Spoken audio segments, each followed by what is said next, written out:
प्रभु जीशु ख्रीष्टंकर अति बहुमूल्य एवं पवित्र नाम रे मु आपण मानकु नमस्कार एवं प्रेज द लॉर्ड ज्ञापन करे। प्रभु आपण मान समस्त को आशीर्वाद करंतु। आसंतु आज गोटे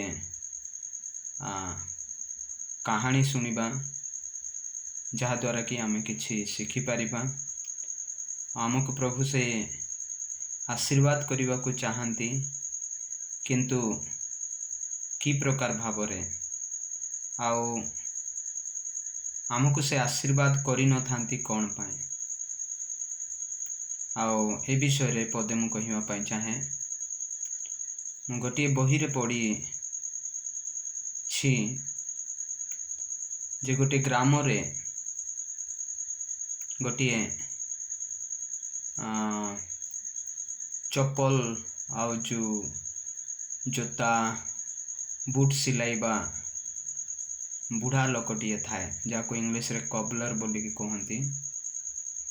आउ तांकर एते टैलेंट थिला जे से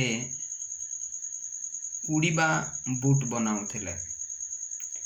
जो बूट पिंधिले आपण उड़ी पारिबे से प्रकार बूट से बनाउथिले। तो से आखो पाखरे थिबा समस्त को जना पड़ीगला। आउ दिने कौन हला, जड़े धनी लोकटे तांको पाखक आसिला आउ कहिला, पचारिला तुमे कौन सही व्यक्ति जे कि उड़ीला बूट तैयारी करती, जो बूट पिंधिले आमे उड़ी पारिबु से प्रकार बूट तैयारी करती। से कहिला, हाँ बाबू, हाँ आज्ञा मु सीए। तो धनी लोकटी कहिला, मो पाई 2 दिन समय मु दउछि, मते उड़ीबा बूट बनाई के दियंतु, जते पैसा हेले मते मु देबे। किंतु से आउ जोता वाला से पचारिला से धनी लोक को कि तुमे कौन पाई उड़ीबा बूट चाहुछ। सो ए धनी लोकटी कहिला, मु जने बहुत बड़ धनी लोक, मोर बहुत जमी अछि, एमिति सेमिति आ बहुत पैसा इनकम करुछि। आ जदि तुमे मते ई उड़ीबा वाला उड़ीबा बूट देई दबो, ताले मु आउरी बहुत जल्दी जल्दी अन्य अन्य जगह को जाई करी मु बहुत पैसा इनकम करिवे, सेति पई मते दरकार बोले। लास्ट रे आउ से जोता वालाटी कहिला, नाई मु तुमर पई कर देबे नाई। धनी लोकटी रिसाई के पळाइला, तार आशीर्वाद हराइला। तापर जने राजा आसिला, से देशर से जगार राजा आसिके तांको पचारले, हे बाबू तुमे कि से लोक जे कि उड़ीबा बूट तैयारी करे। हाँ महाराज, मु सही। राजाटी मध्य सही प्रकार कहिला, मो पई गोटे बूट तैयारी कर, मु पिंधिबी, मु महान होवा पई चाहूचे, जेते सुना दरकार मु तुमको देबी। किंतु से लोकटी पचारला, हे महाराज तुमे कौन पाई ए बूट बनाउछ। राजाटी कहला, अरे तुमे कि जानी न, मु गोटे राजा आ मो शासन करबा समय कि मोर देश रे अनेक शत्रु माने अछंती, सेमानंकु मु मारिबी। मोर मध्य शत्रु माने अछंती, मु सेमानंकु क्षमा देबी नै, मु सेमानंकु उड़ी उड़ी के मारिबी, एक जगह को से एक जगह को जाई के मु मारिबी। तू जल्दी मते बनाई के दे। लोकटा कहला, महाराज क्षमा करिवे, मु बनाई पारिबी नै। राजाटी बहुत रिसाही तार खड्ग बाहर करी, खंडा बाहर करी मारिबो कहूथिला, किंतु अचानक से मारी पारला नहीं। और रिसाही के तार राजप्रसाद को चली गला।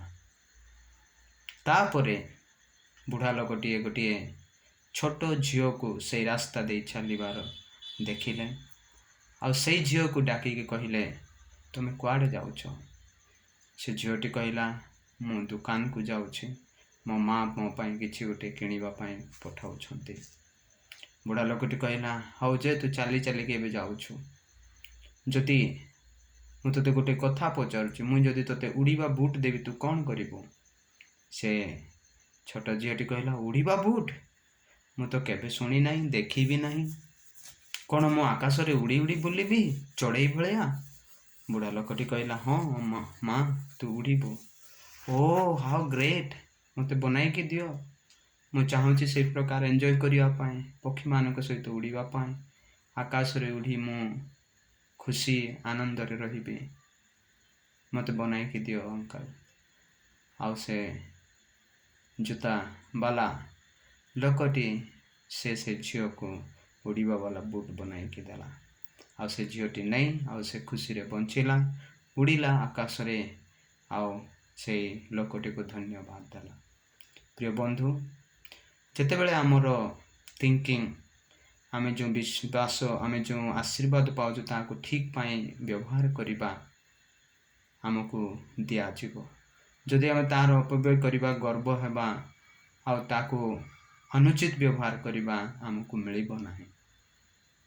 ତ ଆସୁ, ପ୍ରଭୁ ବି ଆମକୁ ଯେଉଁ ଆଶୀର୍ବାଦ କରିବାକୁ ଚାହୁଁଛନ୍ତି, ଯାହା ଆମକୁ ଦେବା ପାଇଁ ଚାହୁଁଛନ୍ତି, କି ଆମେ ଚାହୁଁଛୁ ତାର ଠିକ୍ ବ୍ୟବହାର କରୁ, ଆଉ ପ୍ରଭୁ ଆମମାନଙ୍କୁ ଆଶୀର୍ବାଦ କରିବେ ଆଉ ଦୟା କରିବେ। ପ୍ରଭୁ ଆପଣ ସମସ୍ତଙ୍କୁ ଆଶୀର୍ବାଦ କରନ୍ତୁ। ଏହି ଅନ୍ତିମ ଦିନମାନଙ୍କରେ ପ୍ରଭୁଙ୍କ ଠାରେ ଲାଗିକି ରୁହନ୍ତୁ ଆଉ ଆତ୍ମିକ ଜୀବନରେ ବଢ଼ନ୍ତୁ। ପ୍ରଭୁ ଆପଣ ସମସ୍ତଙ୍କୁ ଆଶୀର୍ବାଦ କରନ୍ତୁ। Amen. God bless you more and more.